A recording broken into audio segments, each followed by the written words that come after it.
Bueno, Joan Subirats, jatorriz kataluniarra da, zientzia politikoetan katedraduna, Bartzelonako Unibertsitate Autonomoko IGOP institutuko ikertzailea da, eta erakunde honetako politika publikoen inguruko doktorego programako irakaslea ere bada, ez?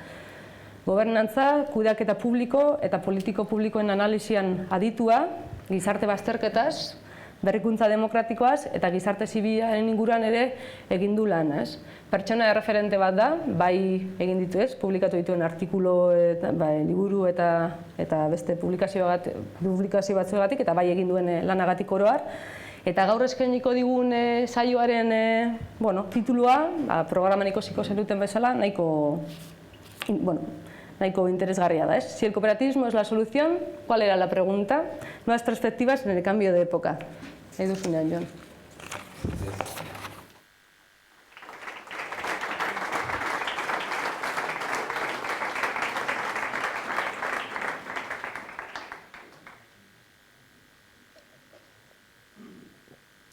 Bueno, ante todo, pues muchas gracias a la Universidad de Mondragón, a Lanqui, a Vicente y a Eneritz por la invitación para estar aquí con vosotros esta mañana. Cuando estuvimos viendo un poco cómo plantear esta sesión, que es una sesión, como podéis imaginar, ya se ha dicho, ¿no? Muy exploratoria, muy no tanto de plantear certezas, ¿no? Sino de plantearse preguntas, ¿no? Buscando un título, yo planteé este que es un poco provocativo, ¿no? Si el cooperativismo es la respuesta, ¿cuál era la pregunta, ¿no? Que es un poco, el ya obliga un poco a repensar, digamos, ¿no? A repensar de entrada, digamos, cuando es como si dijéramos, si la universidad era la respuesta, ¿cuál era la pregunta, ¿no? Entonces, sería un poco un replanteamiento un poco global, ¿no? Y añadía esto del cambio de época, porque ya lo ha dicho también Eneritz, yo creo que es importante ver de entrada si nos seguimos imaginando que estamos en una crisis, ¿no? Y por lo tanto es algo coyuntural, ¿no? Es algo que, como una gripe, ¿no? Que cuando pues, estás enfermo pues pasará, ¿no? Y volverás a estar como antes, o si es algo un poco más estructural, más definitivo, ¿no? Si oímos a los políticos, por ejemplo, Rajoy últimamente utiliza un símil que me gusta mucho, que es: estamos a punto de cruzar el Cabo de Hornos, ¿no? Entonces esto es una cosa como nadie sabe qué pasa, ¿no? Yo que una vez estuve allí al final de todo, al final, digamos, del continente americano, hay una bahía que se llama Bahía Desolación. No sé si se refiere que cuando crucemos el Cabo de Hornos llegaremos a la Bahía Desolación. Y entonces el presidente Mas, que también es muy amante de las ideas marinas, ¿no? Dice: estamos en el agua pero ya vemos la playa, ¿no? Entonces yo siempre digo, pero el chiringuito ya no estará, las toallas nos las habrán quitado y la arena no será la misma, ¿no? O sea, el problema es saber si cuando salgamos del túnel famoso el paisaje será el mismo o no, ¿no?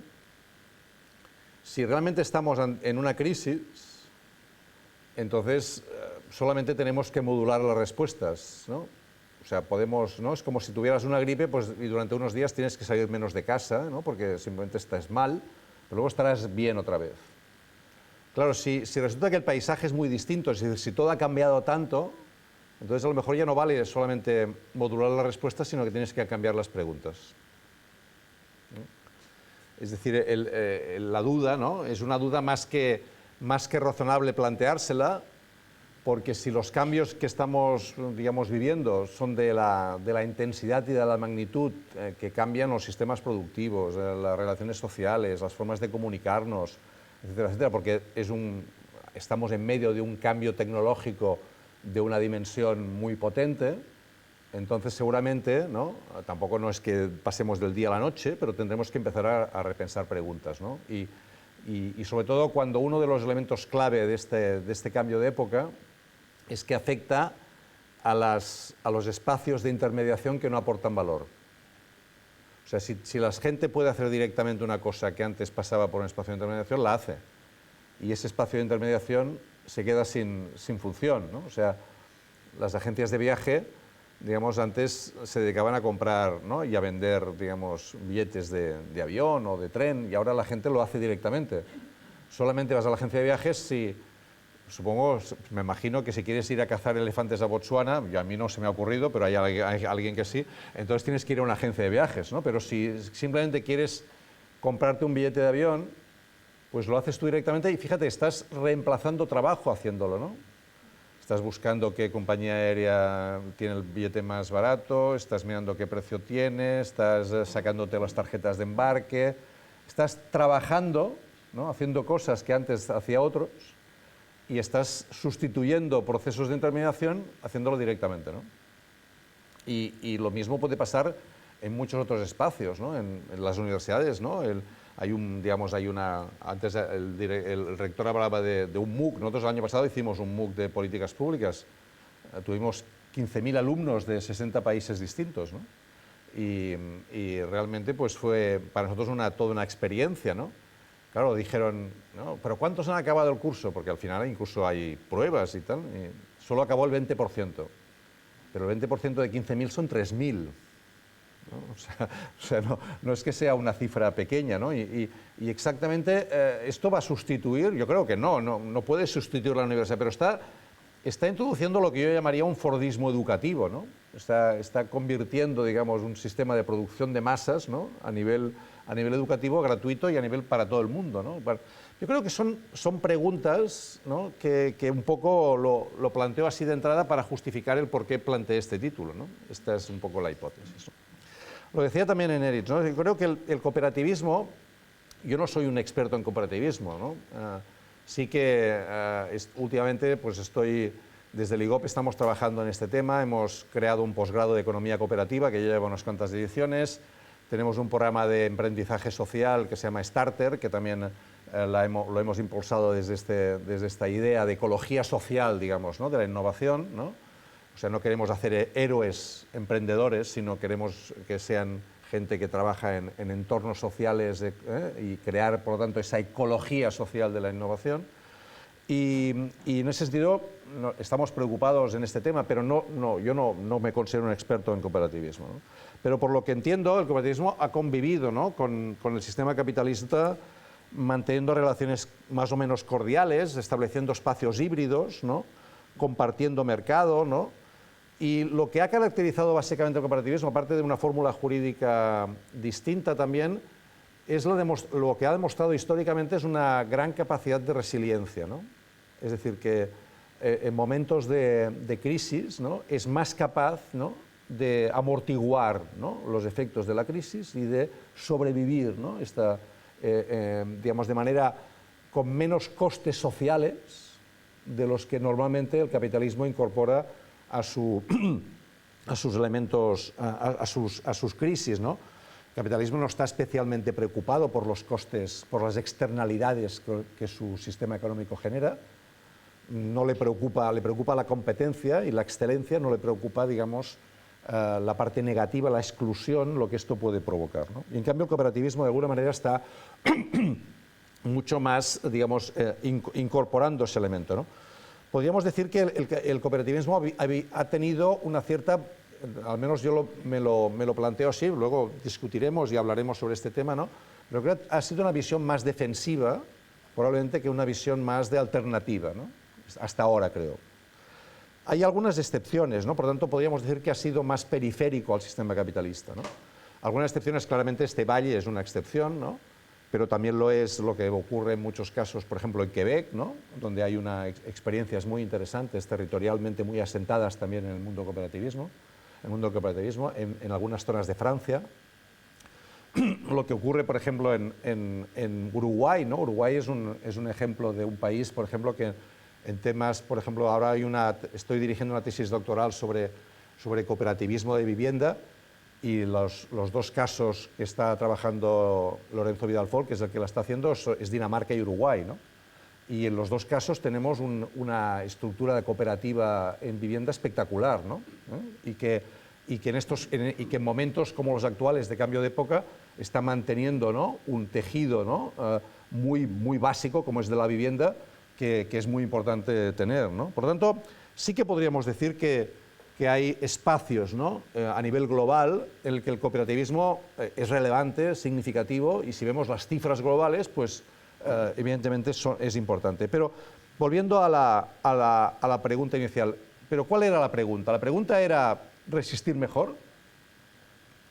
Esto sería un poco la cuestión, ¿no? O sea, la pregunta que estaba detrás, digamos, de la voluntad de establecer un sistema, ¿no?, o de dar forma a un sistema de producción y, por tanto, de subsistencia, era solamente el resistir mejor o había una voluntad que iba más allá, ¿no? Es decir, ¿podríamos repolitizar la existencia del cooperativismo? Entended que cuando digo repolitizar me estoy refiriendo no a repartidificar, sino politizar quiere decir discutir quién gana y quién pierde ante cada decisión. Para mí esto es la política, ¿no? Y discutir, digamos, cómo se toman decisiones y qué sentido tienen las decisiones y al final cómo se distribuyen costes y beneficios. Al final la política es distribución de costes y beneficios. Por lo tanto, repolitizar el debate sobre el sistema económico es muy importante porque es entender que la economía no es algo natural, no es como la lluvia o el viento, sino que poder discutir del sistema económico es discutir qué sentido tiene esa economía, que no está naturalizada. Hay un libro en este sentido que es curioso que sea bestseller en este momento cuando se escribió en 1944, ¿no?, que es el libro de Cal Polanyi, La gran transformación, que debería ser un libro otra vez de cabecera en cualquier universidad, ¿no? Ese libro, escrito en el año 1944, es ahora de gran actualidad porque simplemente explica algo, que es lo que acabo de decir en resumen, que la economía no está naturalizada, que es discutible, que no hay un único sistema para organizar la producción, ni la distribución, ni el intercambio. O sea, que al lado del mercado siempre ha existido la reciprocidad, la solidaridad, la cooperación, y que el mercado siempre ha sido un sistema, pero no el único, ¿no? Por lo tanto, esa afirmación que es muy típica, ¿no? Es decir, si alguien nos dice, esto políticamente no es posible, tú dices, bueno, dependerá de tus ideas, ¿no? Pero en cambio aceptamos que nos digan, esto económicamente no es viable. Entonces la alternativa es, bueno, depende de qué concepción económica tengas, ¿no? En cambio, aceptamos más fácilmente, sin discusión, que nos digan esto económicamente no es posible. Perdona, discutamos cuál es tu sentido de lo económico, ¿no? Y cómo, en qué te basas, ¿no?, en esta idea, porque en el fondo quiere decir que si no es discutible, es que es natural. ¿Verdad que no discutimos, digamos, si hay montañas o no hay, discutimos, hacemos túneles, ¿no? Pero quiero decir que no discutimos su existencia, digamos, es algo natural, o no podemos, digamos, decidir que queremos frío, calor, lluvia, no sé si llegaremos a esa posibilidad, pero lo que encontramos como natural no es discutible. O sea, no es un problema, es una condición de existencia. Distingamos problema de condición de existencia, ¿no? Lo que es natural es una condición de existencia, por lo tanto no lo podemos alterar. Lo que es un problema sí, ¿no? Para eso está un problema, lo calificamos como problema y lo podemos cambiar. Por lo tanto, cuando hablo de repolitizar, me sitúo en esa línea de Polanyi, ¿no?, que no acepta, digamos, ¿no?, el que podamos considerar que solo existe una forma de relación económica, ¿no?, sino que hay varias y que son discutibles, ¿no? Yo creo que esa idea de incorporar a la idea de economía cooperativa la idea como social y solidaria es un intento, ¿no?, de incorporarle más capas, ¿no?, a lo que es una idea que podría simplemente ser las opciones distintas que hay de organización económica, ¿no? Si hablas de social y solidaria, estás añadiéndole, ¿no?, partes de un relato que quiere tener un poco más, digamos, de mirada, ¿no?, de transformadora, por decirlo así, ¿no?, de cambiar las relaciones de poder, porque en el fondo, fijaos, cuando digo repolitizar, discuto, ¿no?, estoy intentando decir quién gana y quién pierde, cómo se distribuyen costes y beneficios, por qué se toman decisiones en un sentido o en otro, ¿no? Y por lo tanto, si hablamos de social solidaria, estamos añadiendo capas, ¿no?, a un relato que quiere ser distinto del que no se preocupa ni por lo solidario ni por lo social, ¿no? Por lo tanto, detrás de una reconceptualización de la economía cooperativa podría haber la voluntad de plantear fórmulas que menos alienadas, ¿no?, más preocupadas, ¿no?, por asegurar la subsistencia digna de todos, como decía Neritz antes, más preocupadas también por lo que implica lógicas de desarrollo que no tengan en cuenta, ¿no?, los elementos de, digamos, más de sostenibilidad, elementos de carácter ecológico, ¿no?, el debate sobre el crecimiento y la concepción del crecimiento, ¿no? O sea, incorporar elementos de criterios de vida, ¿no?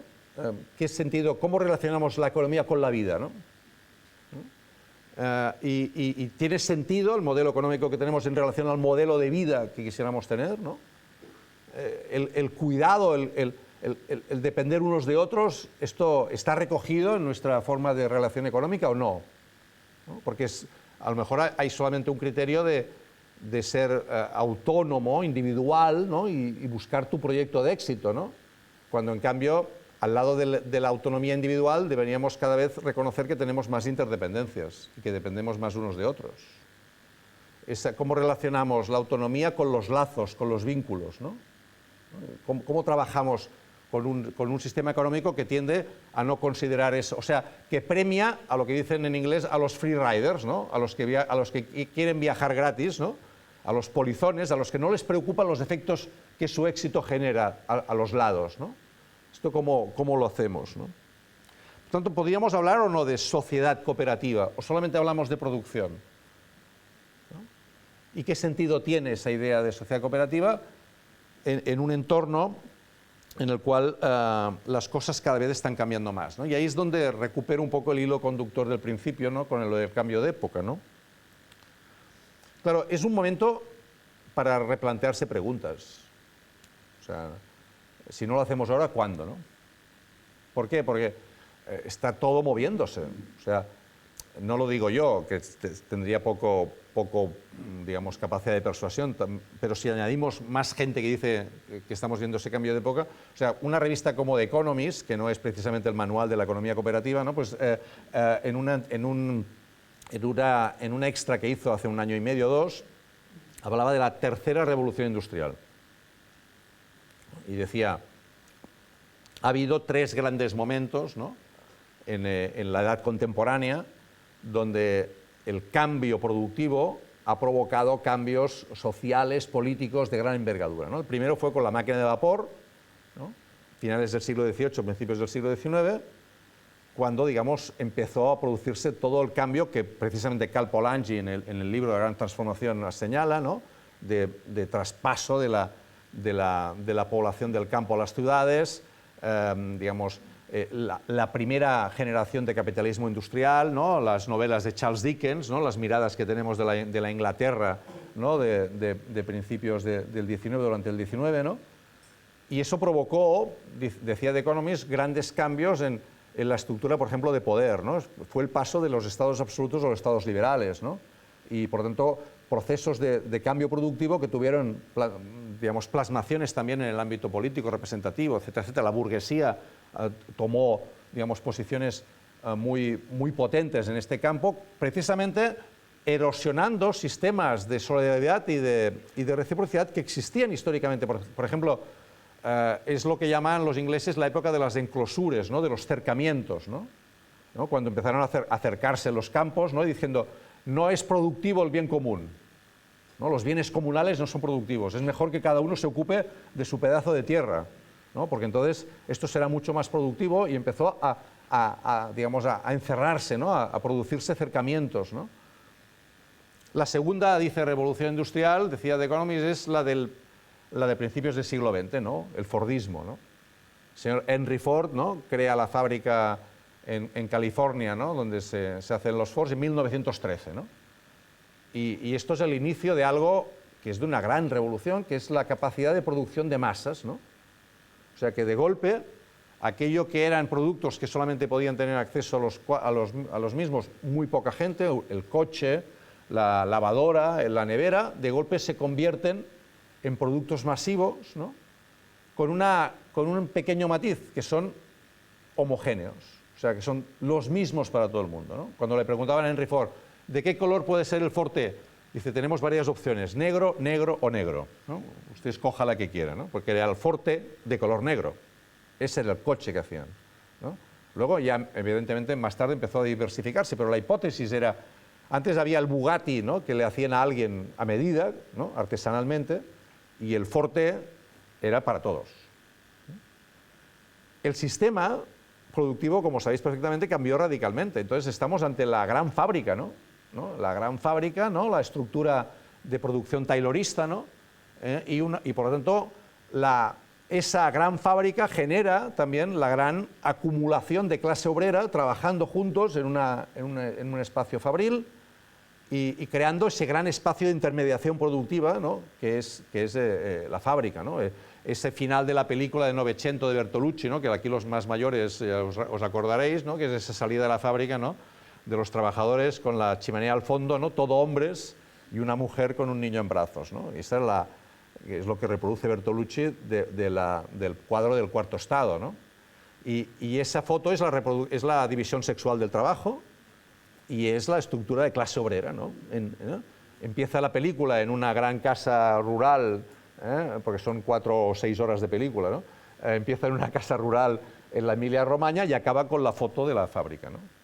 Claro, esa gran fábrica lo que genera, como sabéis perfectamente, son los partidos de masas, los sindicatos, la lucha obrera, los grandes conflictos del siglo XX, ¿no? O sea, el sistema se democratiza a fuerza.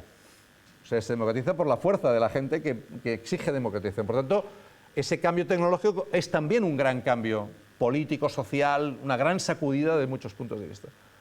Y decía de Economist, estamos en la tercera revolución industrial, que es la que provoca Internet.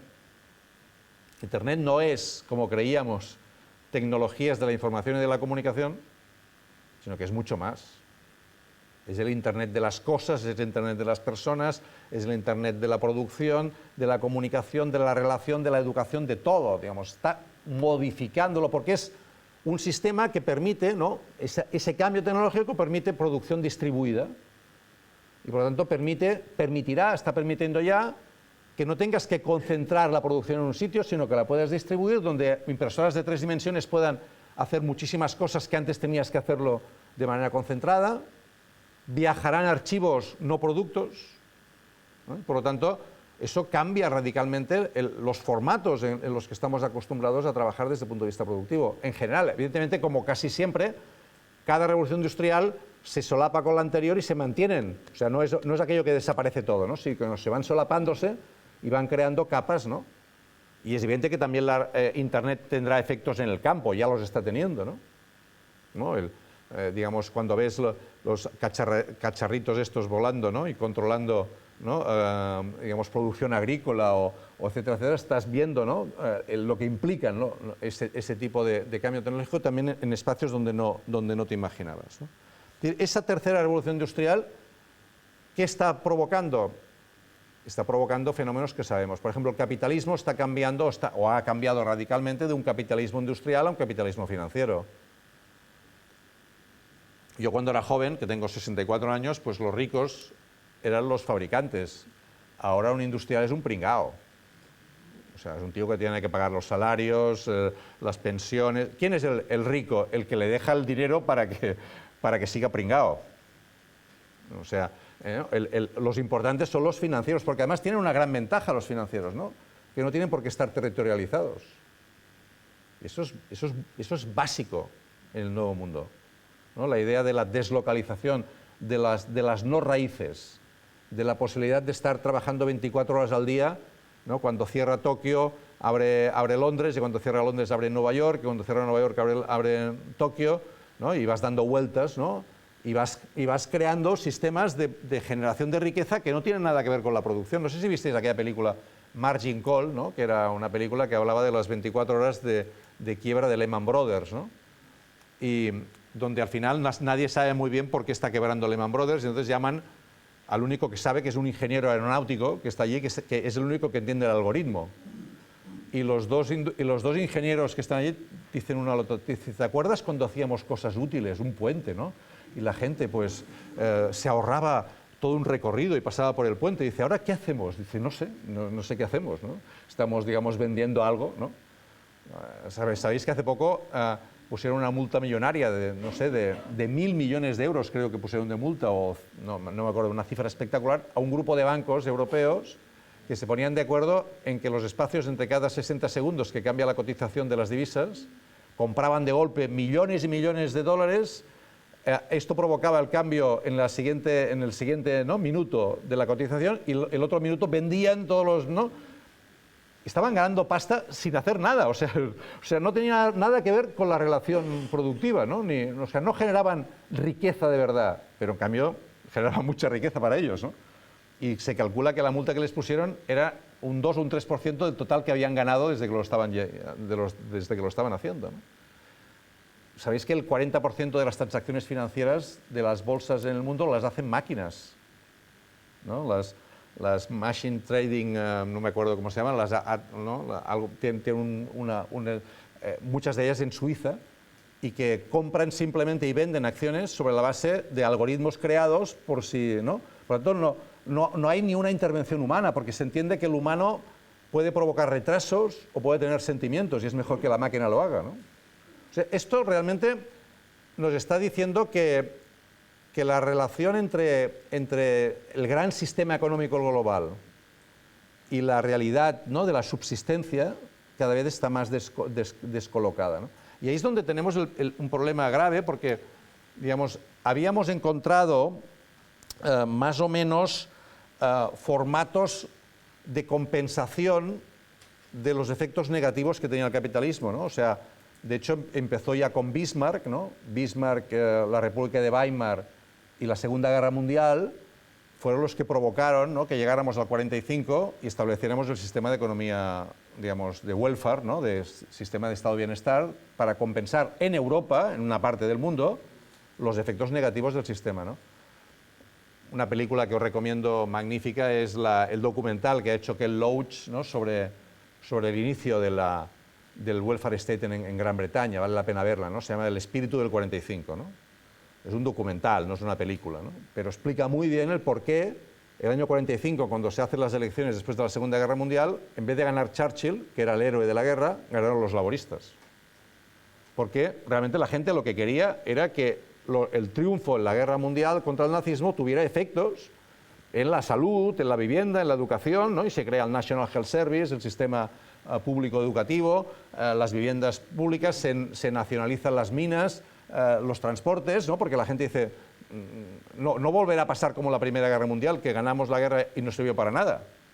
Tiene que pasar cosas, ¿no? Es decir, para eso hemos ganado la guerra, ¿no? Y el 45 fue el inicio de esa búsqueda de equilibrio que ha durado unos años, ¿no?, que nosotros hemos llegado tarde, ¿no? Pero ese equilibrio entre ustedes gánense la vida en el mercado, sabemos que esto genera efectos negativos, pero si pagan los impuestos que toca, esto nos permitirá hacer políticas redistributivas que compensará los efectos negativos y además todo el mundo ganará. Es lo que llaman una win-win situation, ¿no?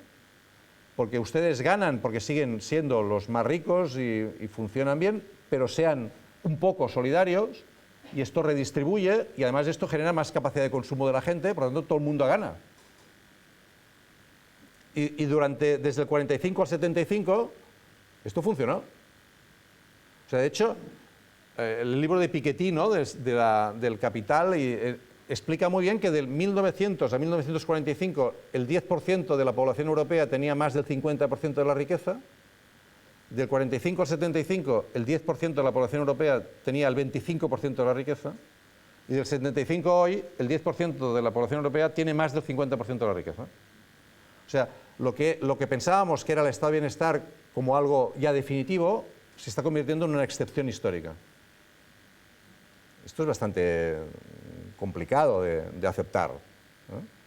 Porque seguimos pensando en términos de crisis y no de cambio de época. Pero fijaos en una cosa, ¿qué es hoy Europa en el mundo, ¿no?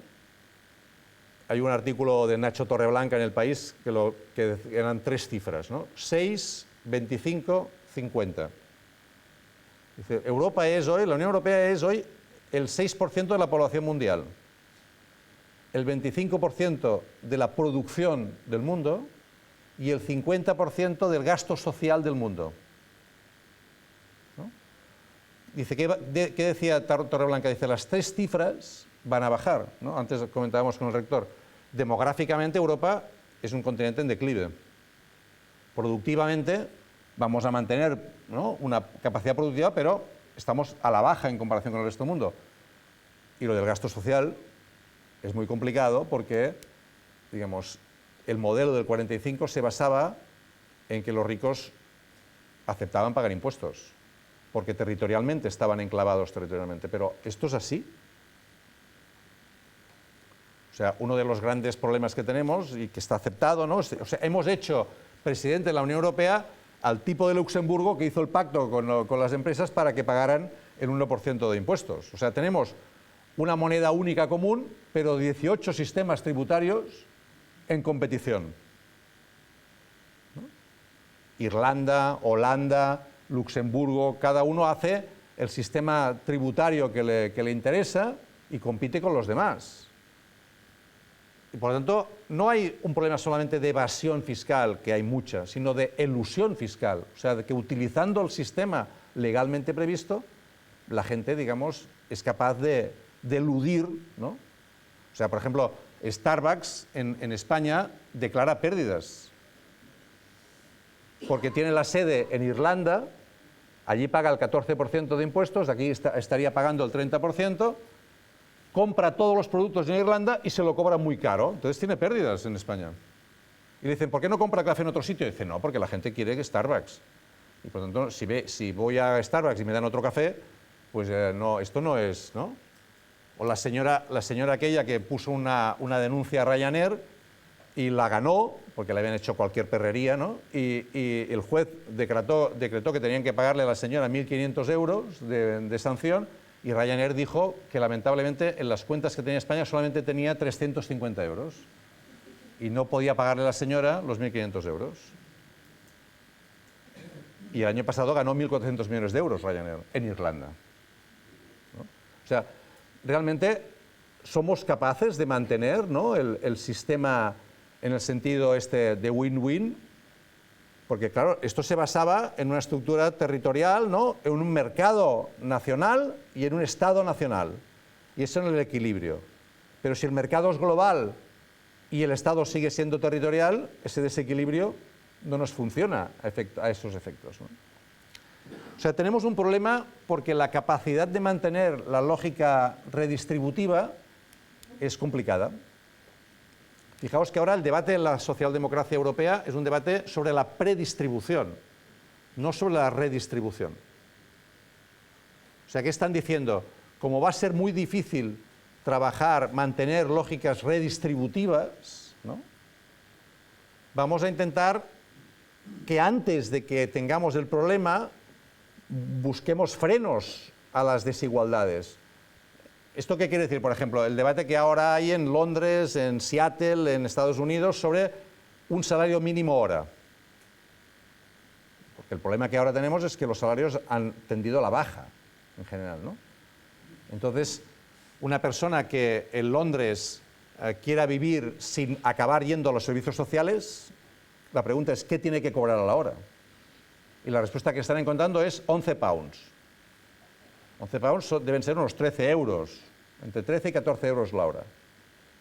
En Seattle, en Estados Unidos, ya han puesto la cláusula de que el salario mínimo hora en Seattle es de 15 euros, hay 15 dólares.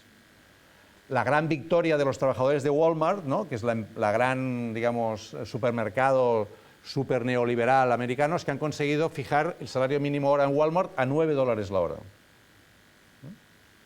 Fijaos que el debate parece como preindustrial, casi, ¿no? O sea, estamos luchando para mantener un salario digno, porque está empezando a haber problemas de trabajadores pobres, ¿no? O sea, trabajadores que trabajan, pero que su salario no les permite acabar el mes con dignidad. Esto está pasando.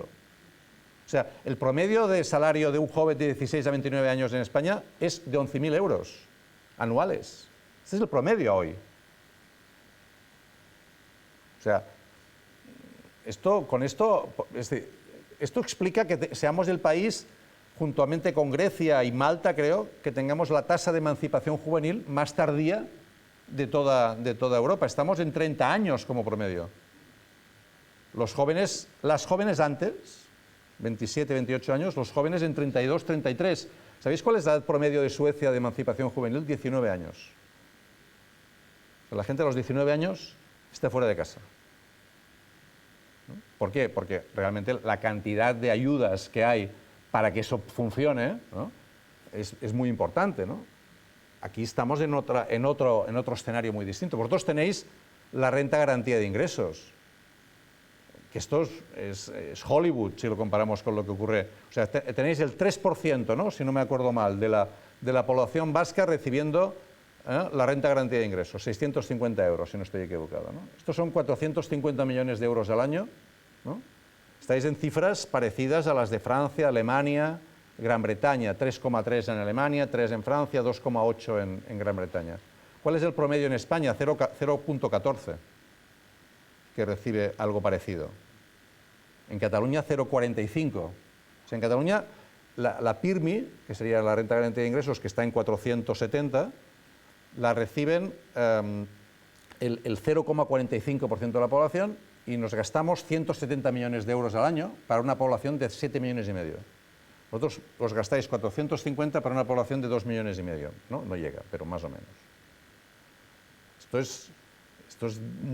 Esto claro, la gente en Cataluña, algunos cuando les comento esto dicen, no, pero esto es el concierto. Digo, hombre, no es solamente el concierto, ¿no? Es también una cierta prioridad política a que las cosas se vayan en un sentido o en otro, yo creo. O sea, bueno, esto sería otra discusión, ¿no? Pero creo que realmente eso, ¿no?, implica una... Y fijaos el debate que ha habido aquí en el País Vasco sobre este tema, ¿no?, en Vitoria, etcétera, ¿no? Es decir, porque realmente para mucha gente esto es algo que degrada, ¿no? Degrada algo que debería ser competitivo, que genera dependencia y que acaba provocando problemas, ¿no?, desde el punto de vista, y esto pues en muchos países de la Europa del Norte, ¿no?, se ha discutido durante mucho tiempo, en Dinamarca sigue discutiéndose, ¿no?, el efecto que genera el welfare, ¿no?, la capacidad, digamos, de dependencia que esto genera. Pero por eso lo predistributivo, que sería salario mínimo hora, vivienda o educación, ¿no?, por ejemplo, la educación 0-3 años se está demostrando como un elemento predistributivo básico, ¿no? O sea, cuando digo educación no quiere decir que tenga que ir a una escuela, puede ser una educación en estructuras, digamos, cooperativas, familiares, de grupos de ayuda mutua, etcétera, etcétera, de colaboración familiar, pero que haya un espacio educativo, ¿no?, formativo, ¿no?, de 0 a 3 años. Cuando un niño o una niña llega a los 15 años, alguien que ha ido a esa fase o no ha ido, la diferencia es un año más de educación. Es decir, el salto, digamos, los impactos que tiene ese elemento es predistributivo, ¿no? Es como el de la vivienda también, ¿no? Entonces, hemos de buscar aquellos elementos, ¿no?, que nos permitan trabajar desde lógicas, digamos, más cercanas a lo que nos está viniendo encima, ¿no?, que es lo que está pasando. Es decir, no podemos, seguramente, podemos intentar mantener los paradigmas que tenemos, que nos funcionan, pero hemos de ser conscientes de que difícilmente podremos hacer islas, ¿no? El gran debate de fondo, ¿no?, volviendo a la pregunta inicial, es si sigue siendo verdad que es mejor competir que cooperar. Y esta es la pregunta que debería presidir, digamos, esta reflexión. La respuesta que nos ha dado el sistema capitalista siempre es que es mejor competir.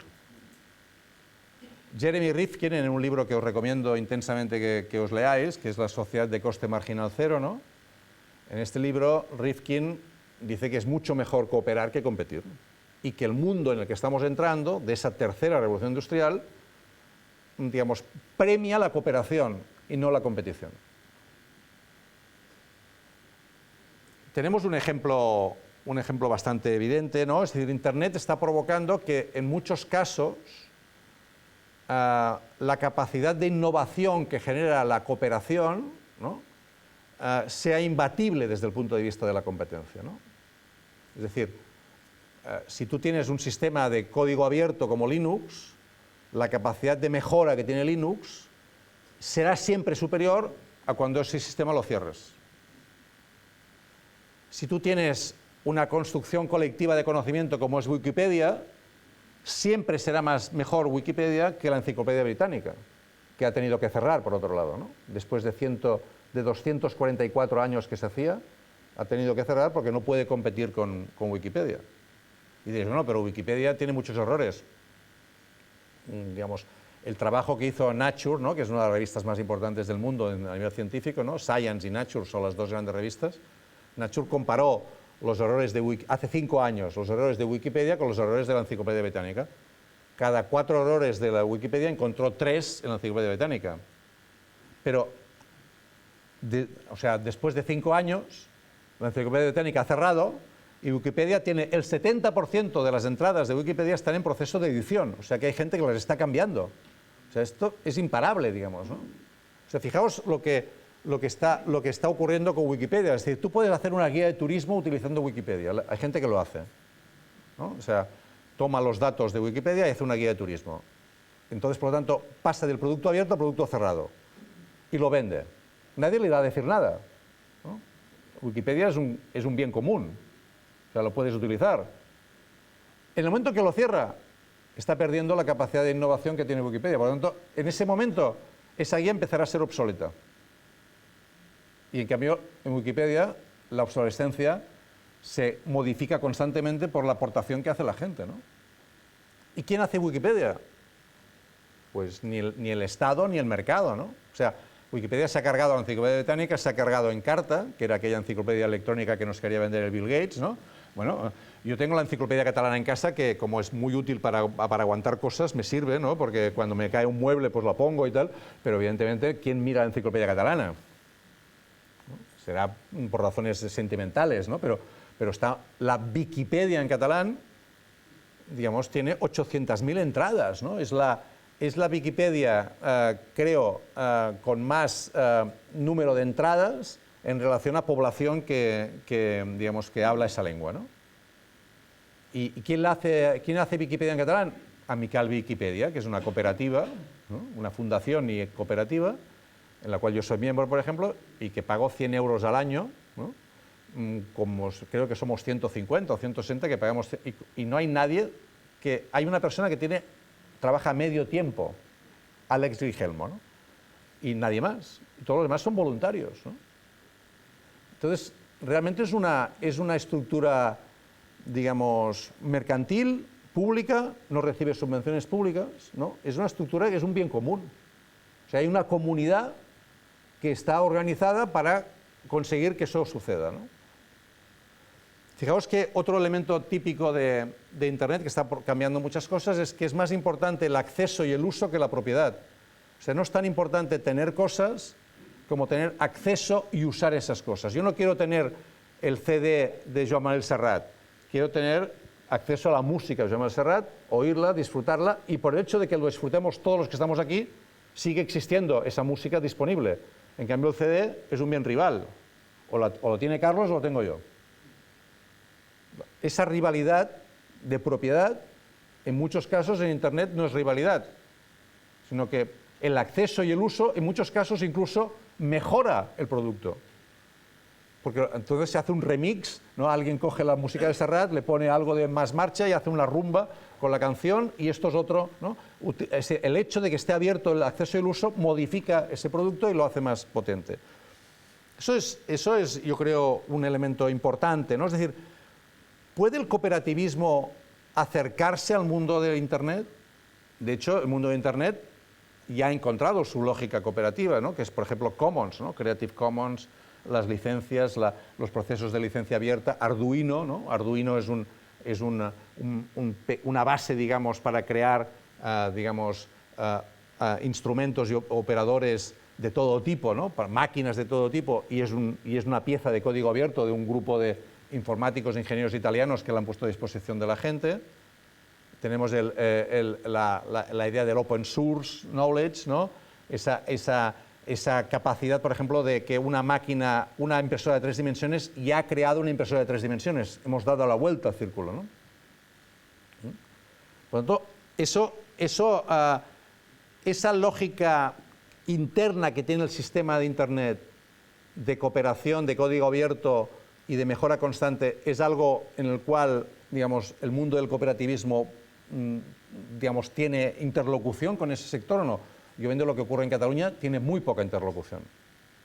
Y en cambio, hay todo un debate en el ámbito de Internet ahora sobre el nuevo modelo productivo, ¿no? Y se habla del peer-to-peer, ¿no? Y la idea de cómo generar métricas de valor distintas, sistemas de cooperación que generen dinámicas de innovación muy distintas a las lógicas del mercado. Y naturalmente, en muchos casos, se busca una fórmula cooperativa. Pero, en cambio, no hay diálogo con la CHES, por ejemplo, ¿no? La Red de Economía Social y Solidaria de Cataluña tiene muy poco diálogo con el mundo que se está, ¿no? Con la gente de Wifinet, con la gente que está trabajando en Som Connexió, es una cooperativa, se llama Eticom, ¿no? Yo estoy miembro del Consejo Rector. Pues esa cooperativa, digamos, tiene muy poca relación aún con el mundo del cooperativismo, ¿no? Ha empezado, ¿no? Pero, digamos, es algo que... Yo creo que eso es digamos, un elemento a señalar, ¿no? El otro gran campo, para mí también es muy importante, es todo lo que tiene que ver con lo común, ¿no? O sea, Internet es un espacio que tiende a generar su propio commons, ¿no? Su propia lógica, digamos, de bien colectivo, ¿no? Y de comunidad, ¿no? Que impulsa ciertas experiencias desde este punto de vista. El otro gran campo en el cual últimamente se está hablando muchísimo todo el mundo es el tema de lo común, ¿no? Que tiene que ver evidentemente con el commons de Internet, pero es otra cosa, ¿no? Es decir, el 2011 creo que fue que le dieron el Premio Nobel de Economía, ¿no? a esta politóloga americana que falleció hace un par de años, Elinor Ostrom, ¿no? Por publicar un libro que era El gobierno de los comunes, ¿no? Donde demostraba que no siempre lo común acababa en tragedia, ¿no? O sea, la lógica neoliberal tradicional, ¿no? El artículo de Harding famoso, La tragedia de lo común, hablaba precisamente de lo que antes hemos comentado de los cercamientos, ¿no? O sea, decía, si pensamos en un típico monte comunal del Pirineo, ¿no? Donde los pastores llevan sus rebaños, ¿no? a comer a los pastos, digamos, de la comunidad, dice, el incentivo que tiene un pastor individualmente es poner más ovejas en el rebaño, porque el aprovechamiento que va a tener de poner más ovejas va a ser individual, y en cambio el coste es colectivo, ¿no? O sea, él, ¿no? afecta, ¿no? Como decíamos antes cuando hablamos de repolitizar, ¿no? Cómo distribuimos costes y beneficios. El beneficio es para mí, el coste es para la comunidad. Yo pongo más ovejas y punto, ¿no? Y el otro, decía Harding, que verá que el otro ha puesto más ovejas, también pondrá más ovejas, ¿no? De tal manera que cuando empieces a rotar por los campos, llegará un momento, ¿no? en que la hierba no habrá tenido tiempo de volver a crecer, y ese bien comunal acabará en la ruina, porque la tendencia natural, y ahí es donde viene lo natural, la tendencia natural del hombre es la competencia y el buscar el beneficio propio. Esa es su racionalidad, el homo economicus, ¿no? El buscar el máximo beneficio posible a partir de... Entonces, decía Harding, esto demuestra que el mercado es mucho mejor vallar ese terreno y que cada uno, ¿no? Tenga las ovejas que pueda tener en ese terreno y que lo haga lo más eficientemente posible. Lo que demostró Ostrom, con miles de ejemplos de todo el mundo, es que no, esto no es cierto. De entrada porque la gente habla y se dice, oye, que esto ya lo hizo aquel otro, ¿te acuerdas que uno puso más ovejas y fue un desastre?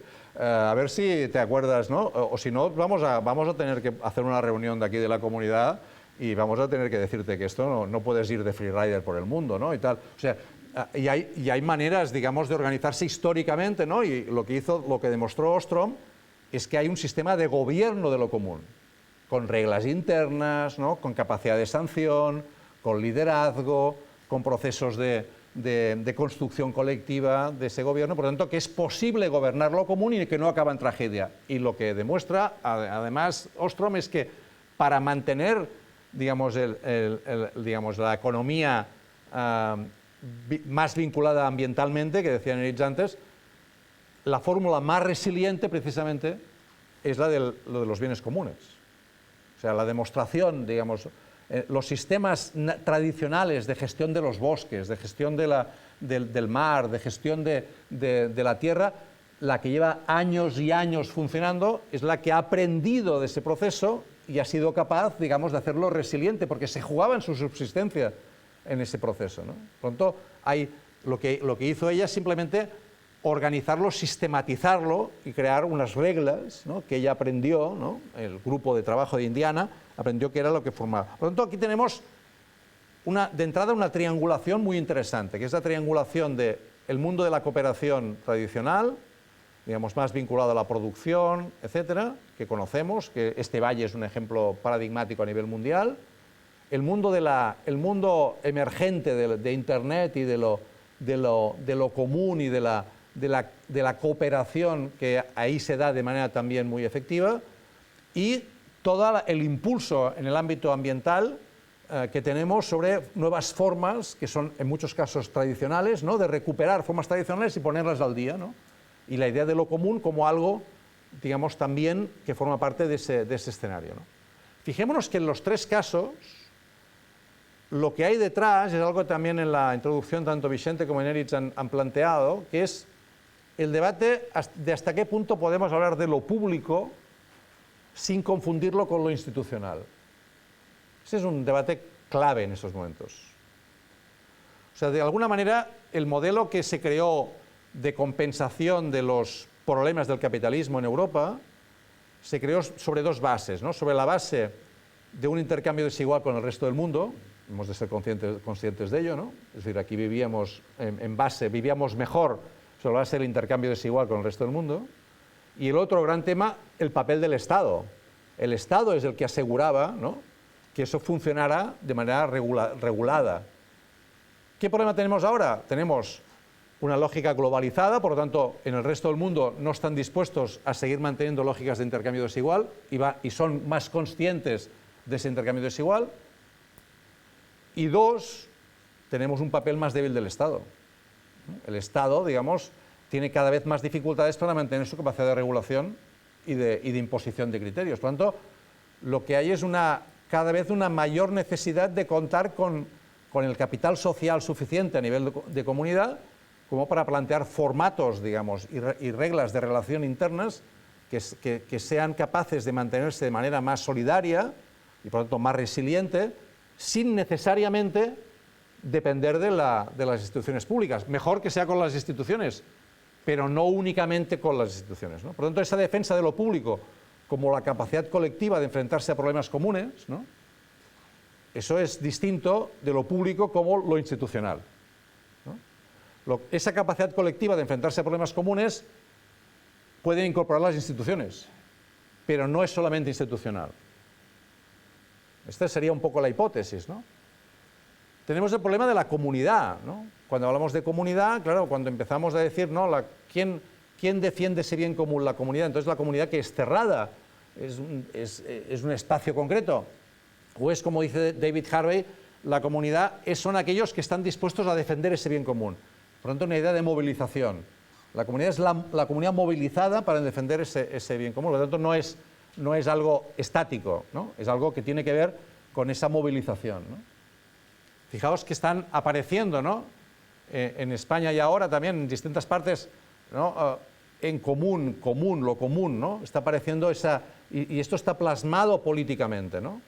Nos acercará más o menos a lo que tenemos en mente cada uno sobre lo que es eso, pero eso indica que hay una voluntad de recuperar una idea de lo público que quizás se ha perdido, ¿no?, por la capacidad que ha tenido, digamos, el sistema financiero y los grandes intereses económicos globales de apropiarse de las instituciones y ponerlas a su servicio, ¿no? O sea, esa idea que está detrás de la modificación del artículo 135, ¿no?, de que no se puede generar deuda pública, que la prioridad es la deuda, el pago de la deuda, eso es una imposición, ¿no?, que está claramente marcada, digamos, por una lógica de evitar, ¿no?, desmadres en ese punto, ¿no?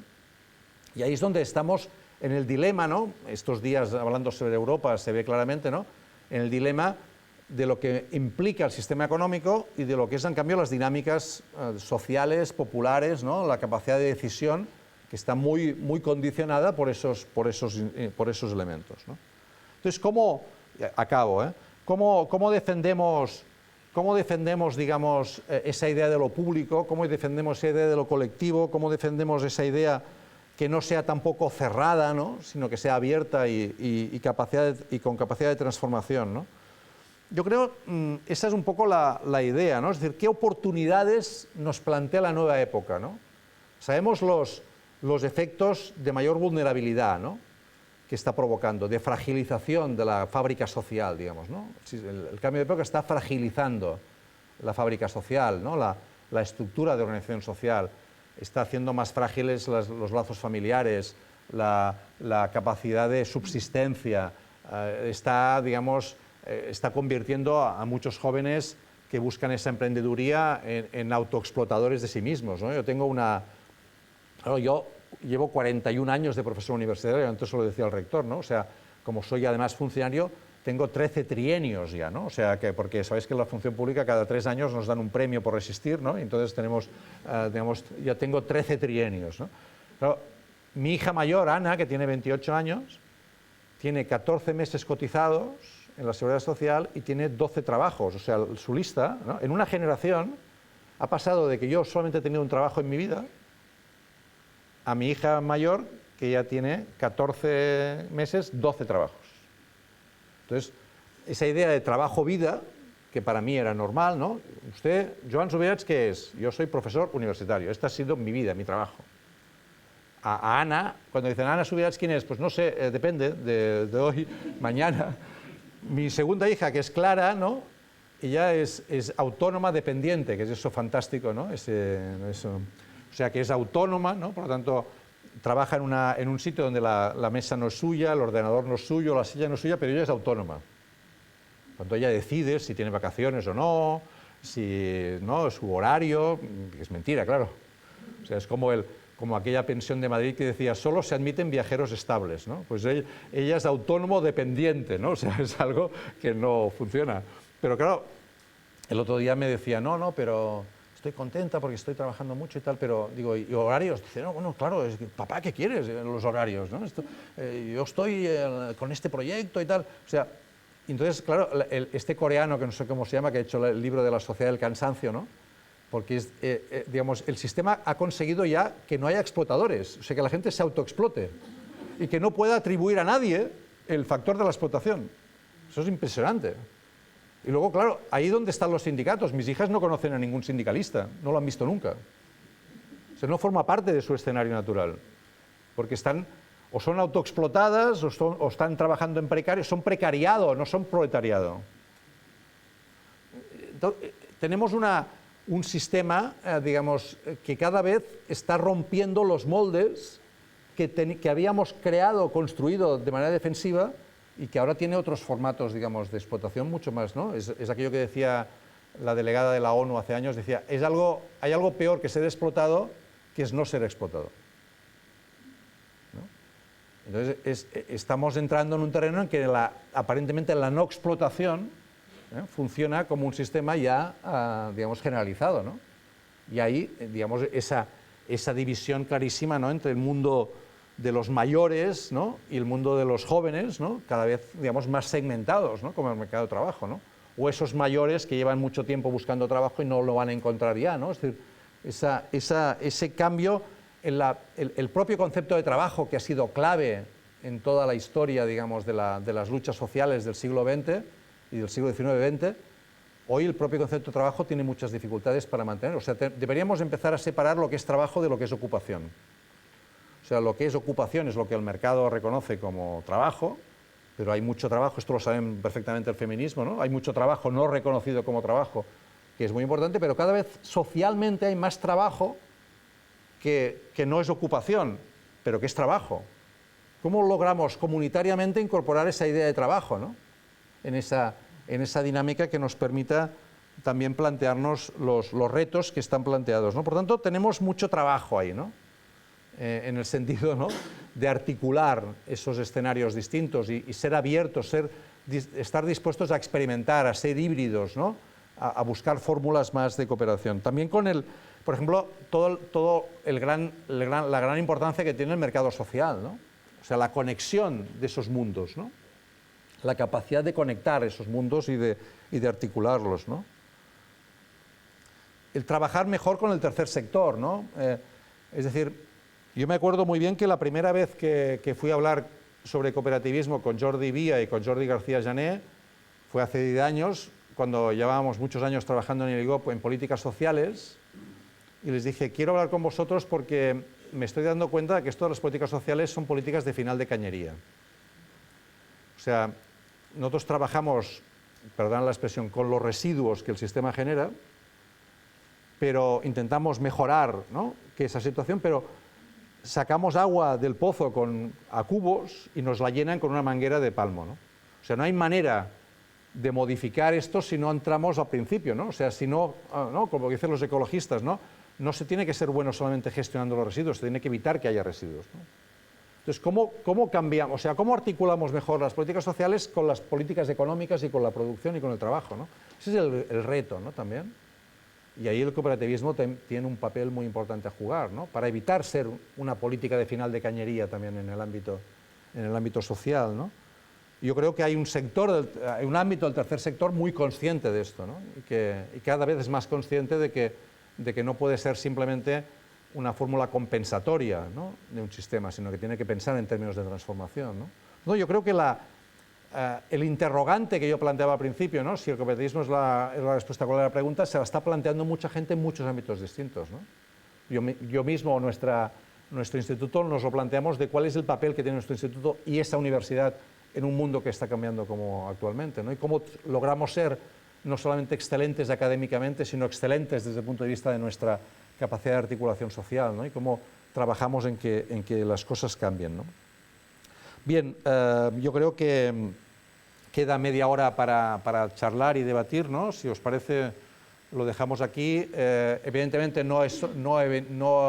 seguramente no he encontrado la respuesta a la pregunta que planteaba, pero he lanzado muchas más preguntas, pero yo creo que, ¿no?, siempre es bueno, no sé si lo consigo o no, plantearse buenas preguntas, ¿no? Y entonces yo creo que eso, si lo he conseguido, pues ya estoy contento y estoy a vuestra disposición para el comentario que queráis. Gracias.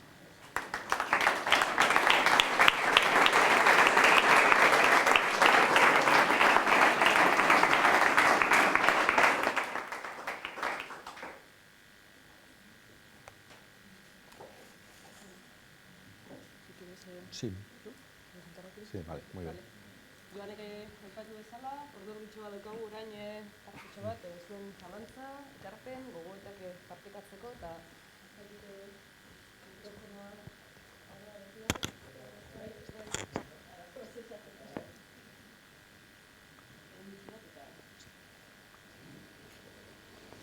A ver.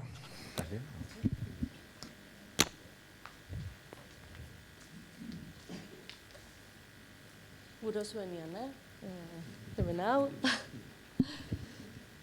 ¿Nadie se anima? Bai. Bueno, Egunon. Bueno, antes de nada, felicitarte por tu exposición, que me parece muy sugerente. Al hilo de lo último que estabas comentando, los cambios que está generando esta tercera revolución en el mercado de trabajo, efectivamente, lo que estamos viendo es que están ocurriendo todas estas cosas que decías de tus hijas, ¿no? Pero más allá de que ocurra a la gente joven, a tus hijas, también esto está ocurriendo en el conjunto del mercado de trabajo. Y efectivamente el cooperativismo o la economía social y solidaria tiene que dar respuesta a esta situación, porque efectivamente las nuevas tecnologías, este cambio tan radical que están generando en la manera de producir, de distribuir y de consumir, efectivamente va a afectar al mundo del trabajo. Y el mundo del trabajo en general, no solamente del empleo, sino del trabajo. Y efectivamente tiene que afectar al mundo del trabajo, ¿no? Pero esto lógicamente nos va a plantear cómo tenemos que reorganizar ese trabajo para que efectivamente la gente tenga un ingreso por su trabajo, pueda vivir de su trabajo, empleo, repartiendo efectivamente empleo con trabajo, ¿eh? Entonces, ¿cómo ves tú que esos cambios, cómo tienen que darse esos cambios para que efectivamente esto permita también a la gente que está en la economía social y solidaria tener un ingreso para que pueda tener unas condiciones de vida dignas, ¿eh? Porque efectivamente las nuevas tecnologías van a poner patas arriba todo eso, ¿no? Y una segunda cuestión vinculada con esto también, entre la dicotomía entre planteado la cooperación frente a competencia, que a mí me parece muy interesante. Efectivamente nos encontramos con un serio problema, ¿no?, a la hora de plantearnos la cooperación frente a la competencia, que en los últimos 30 años, efectivamente, si alguna victoria ha tenido importante este capitalismo neoliberal de los últimos 30 años, no tanto en el éxito de su modelo económico, sino que ha conseguido cambiar las mentes y las cabezas de los comportamientos y los valores de una buena parte de la sociedad. Es decir, ha fortalecido eso que hablabas del homo economicus, ¿no? Es decir, el comportamiento competitivo supuestamente natural de las personas, que somos egoístas, que buscamos nuestro interés, que queremos ser más que los demás, etcétera, ¿no? Y esto, efectivamente, se ha entroncado muy fuertemente en nuestra sociedad, incluido en el mundo del cooperativismo, o de las personas que nos movemos en el mundo del cooperativismo, porque esto no está aislado de la sociedad, somos parte de la sociedad. Entonces, claro, si no hay ese cambio social importante en valores, es difícil plantear la cooperación frente a la competencia. Entonces, y yo creo que por ahí es donde se está haciendo poco para cambiar esa percepción de cómo tenemos que enfrentar los valores en los que tenemos que sustentarnos, porque si no, difícilmente veo yo la posibilidad de que podemos reforzar esta parte de la cooperación frente a la competencia, ¿no? Que efectivamente es tremenda y que el panorama en este sentido yo creo que es muy complicado, porque efectivamente el logro de estos últimos 30 años ha sido muy importante, ¿no? Sí, has planteado dos cuestiones centrales, ¿no? Muy difíciles de resolver. En el primer tema, que es un tema clave, cada una de esas revoluciones industriales que antes comentaba provocó problemas, ¿no? Sabéis perfectamente el ludismo, ¿no? Por ejemplo, pues la destrucción de las máquinas por parte de los trabajadores en un momento determinado, ¿no? Provocó graves problemas a nivel social de recolocación de la gente en los nuevos escenarios, ¿no? Hemos de imaginar que ocurran cosas de este tipo también ahora, ¿no? Estamos hablando de una revolución a nivel global en estos momentos, ¿no? Y estamos viendo, ¿no?, los efectos que esto genera en todas las partes del mundo, ¿no? O sea, ¿qué soluciones se están planteando, ¿no? ¿Qué alternativas están planteando? Una es un poco lo que decíamos antes de la renta garantía de ingresos, ¿no? Se está planteando un poco la renta básica de ciudadanía, ¿no?, como un mecanismo que económicamente, aquí está la discusión de hasta qué punto es viable o no, pero que si garantizara esa renta universal de ciudadanía, no a los que no tienen dinero, sino a todo el mundo una renta, digamos, garantizada, esto permitiría el mínimo de subsistencia sobre el cual luego se podría generar, digamos, un nivel de creatividad y de innovación en campos que ahora, para mucha gente joven, por ejemplo, son muy difíciles de plantear, ¿no? Porque no tienen el mínimo para poderlo hacer, ¿no? Entonces, si se redujeran cualquier otro tipo de prestaciones y se hiciera de esta manera, podría ser, ¿no? Alguna gente, el David Casasas, la gente que está trabajando en estos temas, ¿no?, apuntan a que eso económicamente podría ser viable, ¿no? Yo no lo sé, ¿no? Parte de la hipótesis de que tiene que ser universal, es decir, que esto generaría, digamos, un nivel de legitimidad que es el que ha tenido también el estado de bienestar, ¿no? El estado de bienestar, su legitimidad ha sido que ha sido universal, ¿no? Es decir, que no solamente era para los que no tenían nada, sino todos, ¿no? De tal manera que ha mantenido las clases medias en el consenso. En el momento en que las clases medias empiecen a optar por dejar, ¿no?, la sanidad pública o dejar la enseñanza pública, esa residualización de lo público como algo para los que no tienen otro acceso, lo convierte en otra cosa, ¿no?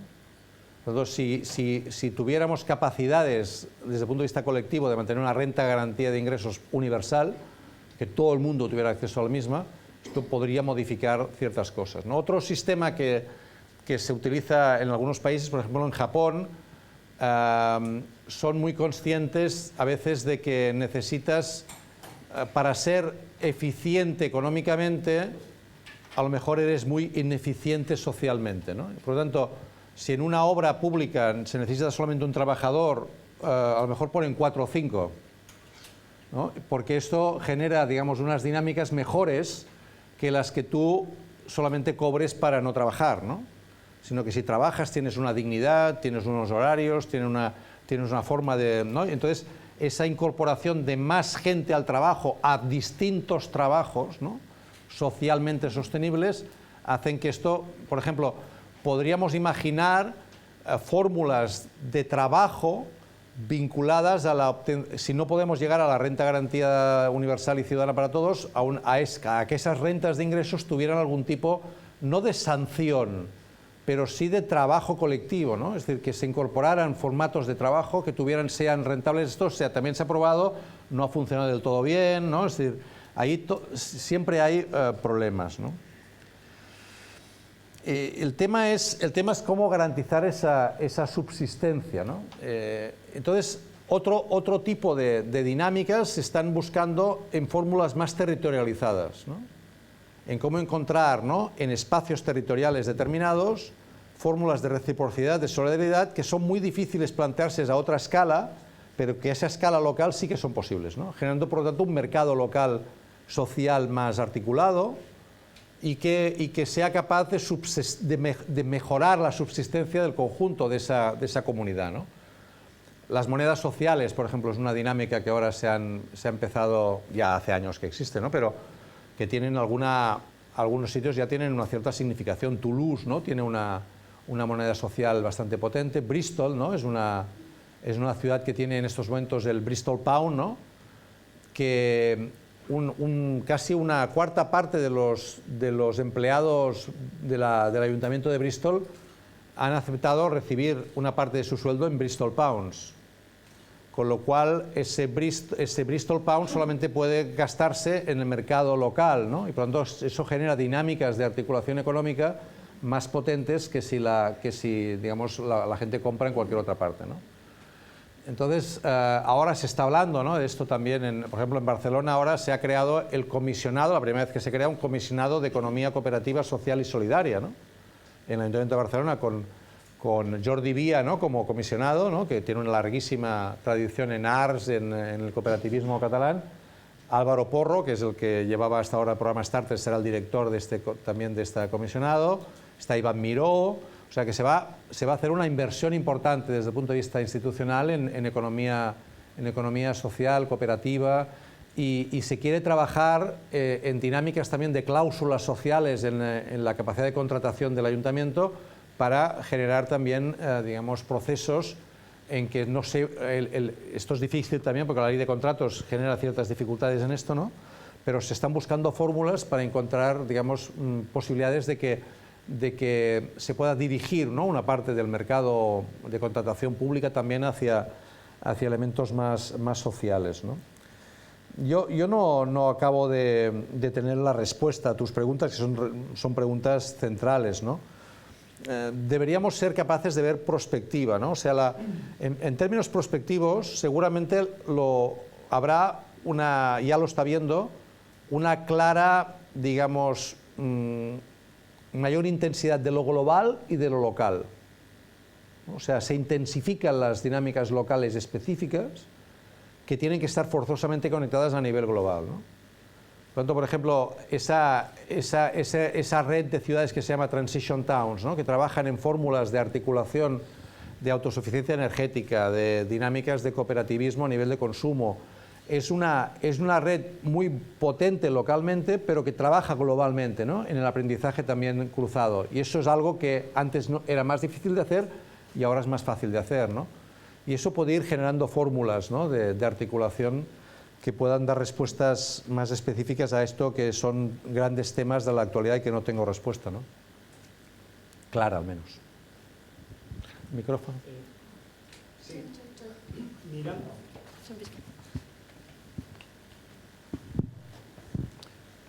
Mirando desde una experiencia vivida, la nuestra, la propia, quería compartir un par de reflexiones, ¿no? Me ha parecido, pues, por ejemplo, enormemente sugerente el desafío del acercamiento a Internet desde la cooperación. Y cuando me acerco a este tema, descubro que en el cooperativismo tendemos a funcionar no en códigos abiertos, sino cerrados. La tendencia es hacia la mutualización. O sea, los cooperativistas con los cooperativistas para los cooperativistas, olvidándonos que hay ciudadanos y que hay comunidad. Lo digo en términos de desafío y de gran reto. En este sentido, y generalizando un poco la reflexión, la pregunta es, como siempre, si la hibridación, las fronteras, por ahí debe de haber búsqueda. En ese sentido, deberíamos de estar muy abiertos a sorpresas, que hoy acaso ni imaginamos, ¿no? Y segunda reflexión, es los referentes, ¿no? Funcionamientos, digamos, funcionamientos de una parte de la sociedad minoritaria no pueden subsistir si no tenemos referentes, si no construimos referentes, ¿no? Y en este sentido el desafío evidentemente también es la hibridación. Es decir, no somos los únicos actores de la transformación social en la sociedad. Más bien al contrario, estamos quedando bastante viejos. Y tú nos has enumerado un montón de ejemplos en ese sentido, ¿no? Y yo creo que la segunda reflexión es, creo que sí debemos de trabajar a construir un mundo conceptual, a conceptualizar, es decir, pero en común, hibridando con todos los actores de la transformación social, los cooperativistas y evidentemente todos los demás. Sí, también unas reflexiones muy interesantes, ¿no? El tema del código abierto y de la mutualización, ¿no? Es cierto que si miramos los orígenes de, por ejemplo, el anarcosindicalismo en Cataluña a principios del siglo XX, construyó un sistema mutualista muy potente, ¿no? Porque era la fórmula que tenían, la única fórmula que tenían ante la agresividad del capitalismo de principios del siglo XX y crearon estructuras de autogestión comunitarias y de apoyo mutuo, ¿no? Muy potentes, ¿no? Y muy modernas para lo que era, digamos, el momento, ¿no? Incluso en términos de naturismo, esperanto, o sea, realmente era y poner los nombres, ¿no? de la Revolución Francesa a los hijos, o sea, era como una explosión, digamos, de creatividad en un entorno muy complicado, ¿no? Entonces, esa tradición la ves como una reacción natural de la propia gente de la que se lo pasa mal, que enseguida encuentra, ¿no? Busca fórmulas de salida, ¿no? Que no sean individuales, ¿no? Porque hay la fórmula individual, ¿no? Pero hay esas fórmulas, ¿no? Y realmente esto es importante, cómo entroncar eso con esa mentalidad muy típica de Internet, que es una mentalidad muy abierta, muy de fork, ¿no? Ellos, los internautas, la gente que trabaja más en Internet, hablan de hackear, ¿no? Por tanto, de romper los códigos y de aprovechar los códigos y modificarlos, y de fork, ¿no? De separarse para luego volverse a juntar, ¿no? O sea, no tienes por qué preocuparte si una parte se va, porque, bueno, tiene su propio proyecto, ya encontraremos fórmulas de conexión, ¿no? Ese hackeo y ese fork, ¿cómo se relaciona con estructuras mucho más asentadas como las universidades y las cooperativas, ¿no? Es decir, yo les digo a la gente del IGOP que nosotros tenemos que hackear la universidad, ¿no? Es decir, que tenemos que aprovechar, digamos, el ser universidad para hacer cosas que no podríamos hacer nunca si no fuéramos universidad, pero aprovechar de eso, no quedarnos marcados por eso, ¿no? ¿Cómo podemos trabajar desde los espacios que tenemos, ¿no? Utilizando esos espacios para experimentar, ¿no? Y no tener miedo a la experimentación. Eso es central, ¿no? Cuando estar muy abierto, o sea, es mejor, por ejemplo, para mí es mucho mejor crear posgrados interuniversitarios que posgrados solamente universitarios, ¿no? Para mí es mejor hacer posgrados o hacer cursos más inductivos que deductivos. Para mí es mejor contraste con la experiencia que no Fray Luis de León, ¿no? O sea, yo tengo una clase que es Fray Luis de León, digamos, ¿no? O sea, yo estoy en una tarima en mi clase, tengo 80 alumnos con bancos que están clavados en el suelo, que no los pueden mover, tengo 30 ordenadores, pero solamente hay un enchufe que es para el aspirador, ¿no? Por lo tanto, es evidente que aquello funciona bien para Fray Luis de León, pero no para el 2015. Pero es muy difícil que a mí me dejen cambiar esto, porque todo está pensado para que esto siga igual. O sea, los propios estudiantes en muchos casos, o sea, ya verás, ahora intentaré llegar al tema clave. ¿Quién es el agente de cambio? ¿No? En mi caso, el agente de cambio tendría que ser los estudiantes, porque para ellos antes de venir a la universidad era encontrarse con un mundo nuevo en el que descubrían miles de cosas que fuera no existían, y ahora, en muchos casos, ir a la universidad es meterse en un sitio cerrado en que no les explican nada nuevo y que todo lo nuevo pasa fuera.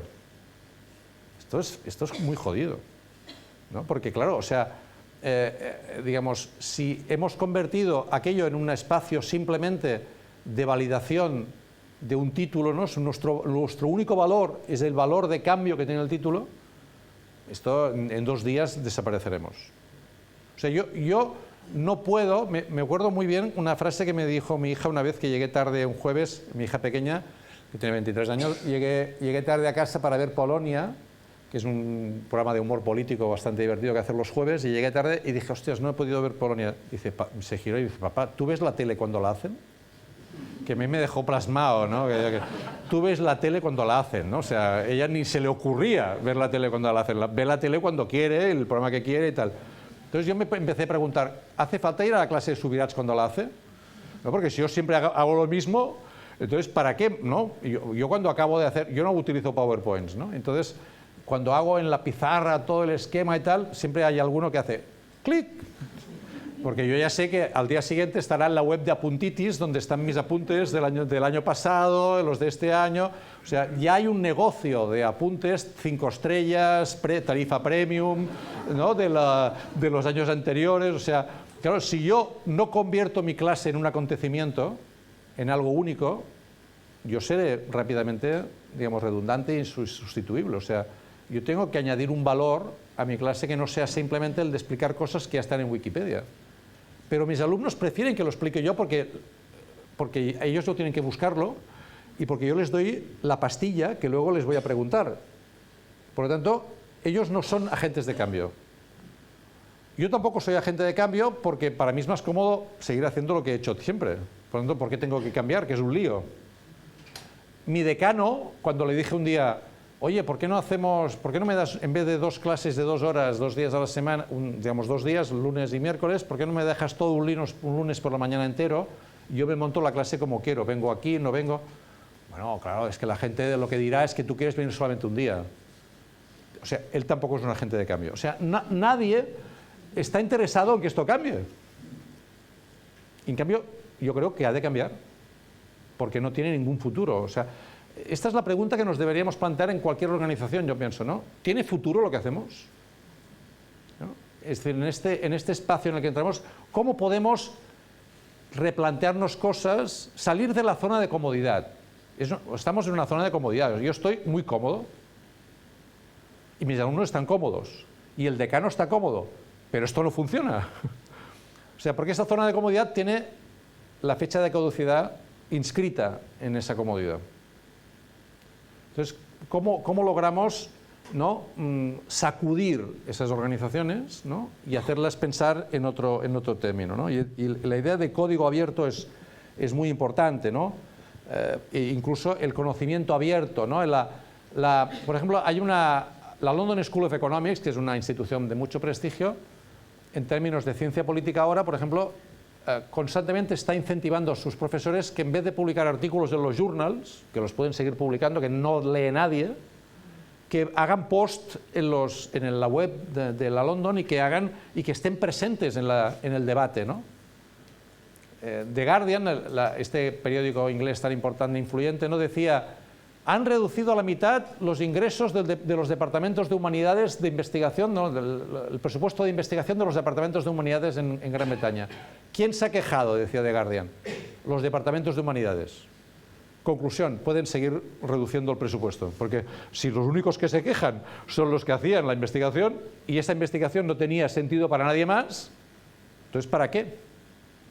O sea, ¿cómo hacemos realmente que seamos valiosos socialmente, ¿no? Que lo que hacemos sea valioso socialmente y que tengamos aliados, ¿no? Y que esos aliados nos hagan salir de la zona de comodidad y que en cambio avancemos, ¿no? En ser más productivos. Yo creo que eso es evidente.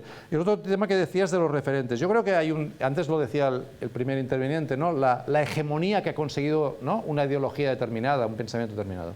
¿Cómo construimos otros relatos? O sea, ¿cómo construimos un relato distinto del relato que es hegemónico en este momento, ¿no? Que es ocúpate de lo tuyo, tú a lo tuyo, ¿no? Busca la mejor salida para ti, la autonomía individual, ¿no? ¿Cómo logramos, digamos, demostrar, ¿no?, que hay otros relatos que son igual de potentes, igual de creativos y de productivos desde muchos puntos de vista y que además son socialmente más viables, ¿no? De hecho, vosotros en el País Vasco, digamos, tenéis unas bases más sólidas que otros sitios para esto, ¿no? Vuestro famoso Auzolán, que no sé si sigue estando vivo o no, pero yo lo que veo por aquí es que vuestra capacidad de amortiguación de los efectos que el sistema tiene son bastante mayores, ¿no? Y esto es una base que en otros sitios no tenemos, ¿no? El tema es la escala, ¿no? El cómo pasar de lo local a otra escala, ¿no? Y esto es más complicado sin el Estado, ¿no? Pero yo creo que se puede hacer, ¿no? Bai, gauzatxo bat. Galdetu didat hemendik, wifi badau, orduan wifi saria da UESI wifi eta pasaitza UESI 2007. Ados, bakarrik hori. Apa, Joan, hablabas de que somos, bueno, de que ahora estamos en una época de cambio y que se necesitan agentes de cambio. Al final, tú cuando tienes un problema es cuando empieza el cambio, cuando lo quieres cambiar. Lo que decías antes, no una condición natural, sino un problema. Pero nuestra generación se ha educado en la comodidad. Entonces, a medida que ha avanzado ese tiempo, se ha reducido la capacidad de tener ganas de cambio, esa proactividad en las nuevas generaciones que vienen. Al final, porque hemos sido educados en esa comodidad y no hemos tenido tantos problemas, sino que se nos ha dado ya todo hecho. Sí, pero esto tenéis que ser conscientes de que no, esa zona de comodidad tiene fecha de caducidad también. O sea, digamos, hay algo. Yo un día le dije a mi hija mayor le dije, siempre se queja de que todo es muy precario, de que los contratos duran muy poco tiempo. Dije, pero si yo te doy un contrato para el mismo trabajo durante los próximos 40 años, ¿lo quieres? Dice, no. Esa es la tensión en la que deberíamos ser capaces de vivir, ¿no? Una tensión en la cual queremos tener oportunidades para tener nuestro propio proyecto vital y para digamos, cambiar las cosas y al mismo tiempo tener una cierta base, ¿no?, de seguridad, ¿no? Es decir, cómo trabajamos con la idea de que la seguridad y la innovación, ¿no?, puedan funcionar de manera no desequilibrada. Entonces tú dices, las nuevas generaciones lo habéis tenido todo cómodo, más cómodo. Bueno, yo te diría que lo que yo veo es que hay un nivel, digamos, de innovación o de ¿cómo te diría? O sea, ese debate típico de profesores, ¿no? Bueno, cada vez vienen peor, ¿no? Fíjate, ¿no? Qué desastre, ¿no? Es que cómo nos los traen, ¿no? Claro, en el bachillerato también dicen cómo nos los traen. Al final llegas a la madre y dices, perdone, ¿usted cómo nos lo ha entregado, ¿no? Porque cada vez vas mirando más para atrás, ¿no? Y al final alguien es culpable ¿no?, de lo mal que está esto. Yo siempre digo que cada vez, o sea, como yo soy cada vez mayor y ellos siempre son jóvenes, yo los veo con una capacidad de imaginación, de innovación espectacular. Lo que pasa es que les hemos formateado en una estructura de pasividad. O sea, este es el problema, ¿no? Es decir, que el sistema educativo es un sistema excesivamente pasivo en estos momentos, ¿no? O sea, la única fase educativa que creo que es la más moderna es la fase de 0 a 3 años. A partir de los 3 años ya los estamos estropeando. Porque ya alguien ha pensado qué es lo que tienen que estudiar, cómo lo tienen que estudiar, las capacidades, ¿cómo se llama ahora? Las habilidades, los conocimientos, las capacidades, hay unos formatos, a ver si tú llegas o no llegas. En cambio, de 0 a 3 años, yo me acuerdo cuando iban mis hijas, pues era rincones, proyectos, racons, ¿no? Aprender a estar juntos, ¿no? Tal. O sea, era totalmente inductivo. Hemos de construir un sistema educativo mucho más inductivo que deductivo, mucho más experimental. O sea, yo debería empezar el primer curso, el primer día de clase, que estoy dando ahora primer curso, desde hace años, porque quise dar primer curso, ¿no? Y debería empezar este año, cuando me toque, no me acabo de atrever, ¿no? Debería empezar diciéndoles, bueno, vamos a construir el programa juntos. ¿Qué queréis aprender? Esto se llama Introducción a la Ciencia Política. ¿Qué queréis? Yo he venido aquí a ser útil para vuestra exploración. Y por tanto, digamos, construir itinerarios de conocimiento sobre bases de información que ellos han de buscarse. Y en cambio yo tengo un formato en que les traspaso información. Entonces yo les estoy pasivizando, ¿no? Porque ellos son receptores pasivos de información y yo al final de curso les pregunto, ¿no? Lo que hice una experiencia el año pasado muy buena. Por ejemplo, les dije, el primer día les dije, tenéis que enviarme por correo electrónico una fotografía de lo que para vosotros es el poder. Y eso fue muy bien, porque me enviaron, bueno, hubo el típico que fue imágenes, poder, Google, clic, y me envió. Eso fue el 50%, ya a estos ya les dije, vale, no vais bien. Pero el otro 50% pensó, y empezó pues un padre, que si la iglesia, que si, por ejemplo, uno que me gustó más eran, ahora en Barcelona ponen sillas para que no haya homeless, ¿no? Que se pongan en el banco, ponen sillas puestas así para que nadie pueda estirarse en el banco, ¿no? Entonces el tipo me hizo una foto de las sillas y me dijo, esto es poder, ¿no? O sea, el poder de formatear la ciudad de manera que, ¿no? Tal. Bueno, esto me dio, yo construí la clase sobre poder sobre las fotos que me habían enviado. Ellos. Es posible hacer experimentos de estos, ¿no? Y que ellos se sientan protagonistas de su proceso formativo.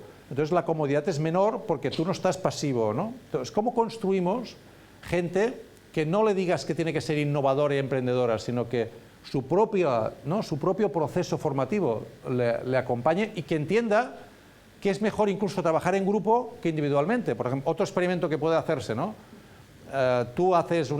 Yo hice una prueba de estas numéricas, ¿no? Una serie de cálculos sobre sistemas electorales. Y les dije que tenemos una especie de Twitter colectivo de la clase, entonces me enviaran las respuestas individualmente. Y solamente acertó el 30% de la gente. Entonces les dije que lo hicieran en grupos de 4 y que me enviaran la respuesta como grupos. Del 30 pasó al 75% de acierto. O sea, era mejor trabajar en grupo que trabajar individualmente, ¿no?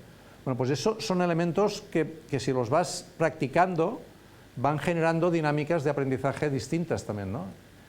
Y sales de... Yo creo que eso, es decir, es un poco...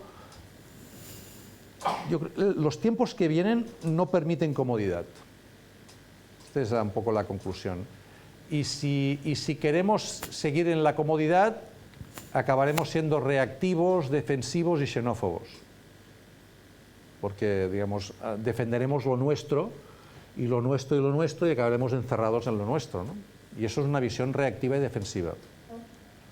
Y tener esa capacidad de aceptar ese código abierto genera más riesgos porque es más incómodo, porque para mí también es más cómodo seguir haciendo el manual que ya tengo escrito, ¿no? Y que probar esas cosas, ¿no? Pero en cambio a mí me gusta más probar eso, ¿no? Pero es verdad que no es fácil, ¿no?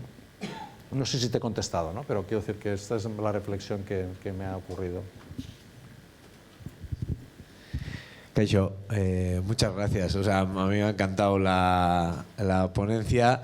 Yo que vengo un poco del mundo del software libre y de intentar hibridar el cooperativismo y el software libre y todas las redes libres y las infraestructuras libres, pues joder, he encontrado en esto, para mí, de verdad, yo no creía que iba a estar 100% de acuerdo contigo y estoy 100% de acuerdo, entonces súper contento. Entonces tengo dos preguntas bastante concretas, un poco partiendo de los debates que se están dando a nivel global, por ejemplo en Ecuador con el Flux Society, y también siguiendo un poco los debates de la P2P Foundation, que igual conoces, de Bowens, que también estuvo en la SHES y eso. Te quería preguntar un poco en torno, por ejemplo, a las licencias, cómo cuando las licencias Creative Commons pasan desde solo el conocimiento del plano del arte y de la creación al plano de la producción, la gente está debatiendo sobre que se generan varios problemas. Entonces están buscando licencias tipo Copyfair, ¿no? Que buscan que si una cooperativa con unos criterios éticos genera un producto, no se pueda, desde otro punto de vista, desde una empresa privada, capitalizar ese trabajo que se ha hecho de forma comunitaria y genera común. Entonces, ¿qué opinión tienes sobre esas nuevas licencias? Y la segunda, ya que vais a crear un Estado seguramente, ¿no? Y nosotros también, también dentro de la P2P Foundation se debate el tema de cuál es la función del nuevo Estado, cómo podría o qué podría aportar ese nuevo posible Estado. El debate se habla de partner state, etcétera, etcétera. No sé qué visión tienes sobre eso. Ya sé que he sido así un poco positivo, pero... Asertivo. Sí, no, la parte esta de las licencias es un tema muy importante. Nosotros tenemos una parte de IGOP, se llama IGOPNet, y trabaja en un proyecto que se llama precisamente, ¿cómo se llama? Es un nombre un poco complicado. Common Based Production, Peer-and-Peer and Common Based Production, algo así. Si entras en IGOPNet, verás el proyecto y lo que han trabajado básicamente es Mayo Fuster y Marco Berlinguer los que estaban trabajando en esto. Y entonces han hecho como un listado, es un proyecto europeo, de todas las estructuras, digamos, instancias productivas que han encontrado de un nuevo tipo, que usan lógicas, digamos, de partenariado, ¿no? y de producción en base común, ¿no? Y ellos, esa relación con los temas de la licencia, del aprovechamiento, de la relación con el mercado, están bastante a favor de lo que antes se comentaba de lo híbrido, ¿no? de lo híbrido. Es el trabajar, el no intentar ser puristas, ¿no? Y trabajar con un continuo, ¿no? Que en un continuo, en un ángulo está el mercado y en el otro está, digamos, el no mercado absolutamente, y cada vez entender que hay fórmulas, digamos, más híbridas, más de combinación de factores, ¿no? La gran dificultad está en el tema del dinero, o sea, la métrica del valor, ¿no? O sea, cómo buscar métricas de valor distintas que puedan servir para intercambios y que no estén monetarizados, ¿no? O sea, la moneda tiene una gran ventaja, el mercado tiene una gran ventaja, que la moneda simplifica muchas cosas, ¿no? En el momento en que tú intentas buscar fórmulas de cooperación o de reciprocidad que no monetarices, es muy complicado. ¿Qué vale una hora de inglés? ¿No? Son los bancos de tiempo, ¿no? Que trabajan en esa...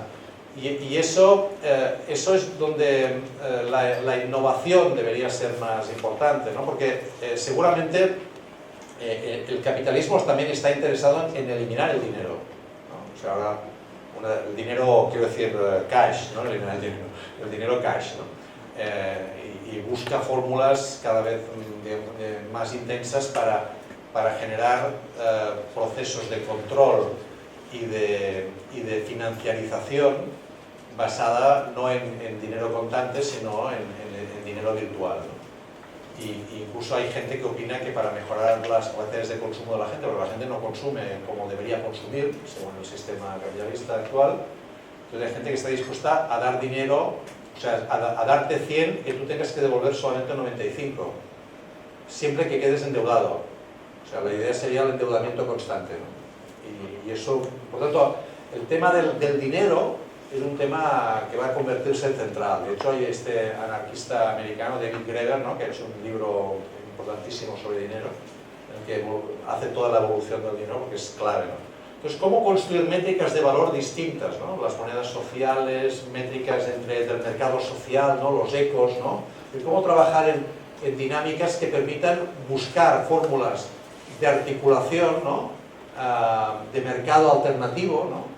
Y que reconozca esas dinámicas que no forzosamente acaben en monetización, pero forzosamente durante mucho tiempo se tendrá que trabajar con elementos híbridos, ¿no?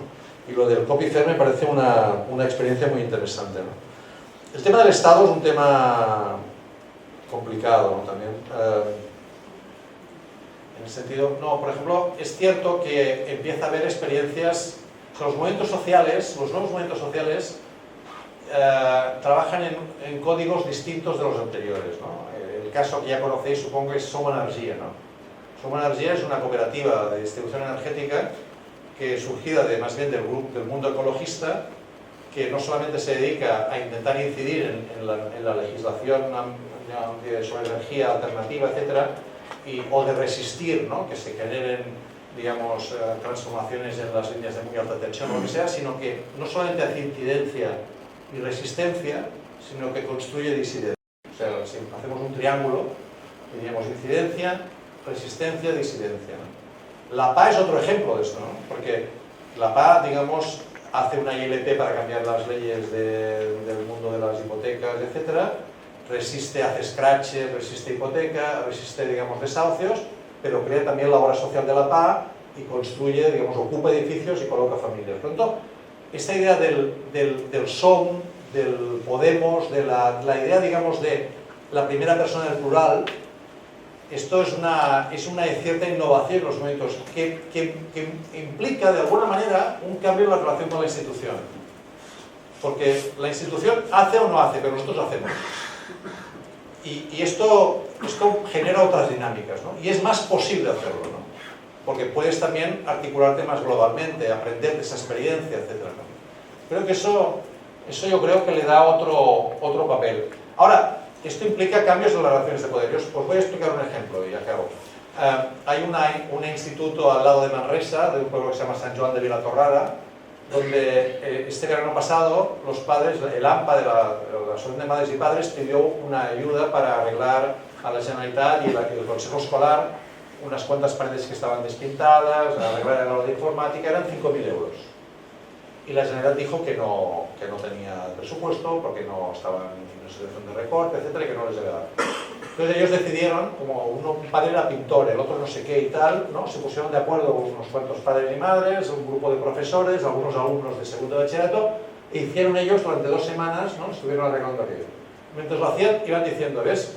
Nos hemos puesto en marcha, tal, pero ahora nos hemos equivocado, porque estamos, digamos, desresponsabilizando a la Generalitat de algo que tenían que hacer ellos, estamos haciendo nosotros. Y además, nos van a utilizar como ejemplo. Van a decir, haced como los de Sant Joan de Vilatorrada, que se lo hicieron ellos. Y entonces ya no van a dar dinero a nadie, porque dirán, no, fíjate, estos no les dimos y lo hicieron. Cuando tú no des y que ellos se hagan. Entonces yo, discutiendo con ellos, decía, pero no os dais cuenta de que en el fondo, si sois buenos para pintar paredes, sois buenos para pintar más cosas. Es decir, lo que no puede ser es que toméis más responsabilidades y que no cambien las relaciones de poder. O sea, si vosotros asumís cosas que debería hacer la institución pública, el Estado, y los hacéis por vuestra cuenta, pues entonces, ¿quién controla cuando salen los patios del instituto? ¿Qué pasa con la cocina del instituto? ¿Qué pasa con el aula de informática del instituto? ¿Tiene que estar abierta solamente cuando lo diga la Generalitat o podemos abrirla a otras horas? El patio lo podemos utilizar. Es decir, si vosotros habéis asumido responsabilidades que no os tocaban y que tocaban a la institución, esto no será a cambio de que el sistema de poder quede igual. O sea, si los movimientos sociales hacen más cosas, tendrán que reclamar que cambie el sistema de poder. No sé si me explico, ¿no? Es decir, lo que no puede ser es que paguemos impuestos, votemos y digan, no, si es que no hay dinero, hacedlo vosotros. Oye, pero entonces, ¿vosotros qué hacéis? ¿De quién son las instituciones? Al final la pregunta es ¿de quién son las instituciones? O sea, ¿son de los que la ocupan temporalmente o son de la gente, no? Y ese entonces, yo creo que esa es un debate sobre lo público, ¿no? Y lo institucional, que exige esa relación dentro-fuera, ¿no? que es importante mantener ahora, ¿no?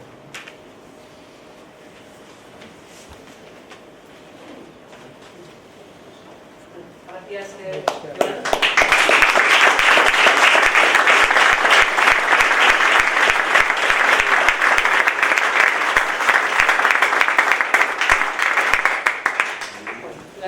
Gracias por colocar, ¿no?, nuevos elementos en este debate y en la mañana de hoy y por dar también ejemplos concretos, ¿no?, de experiencias que hay y que se están desarrollando. Entonces, eskerrak ere, beste hori zurikaspenegatik, 20 minutako tarte bat daukagu kafetxo bat hartzeko, eskaieren ostean dagoen gela baten, eta orduan 11 tartea bueltan zuriko gara.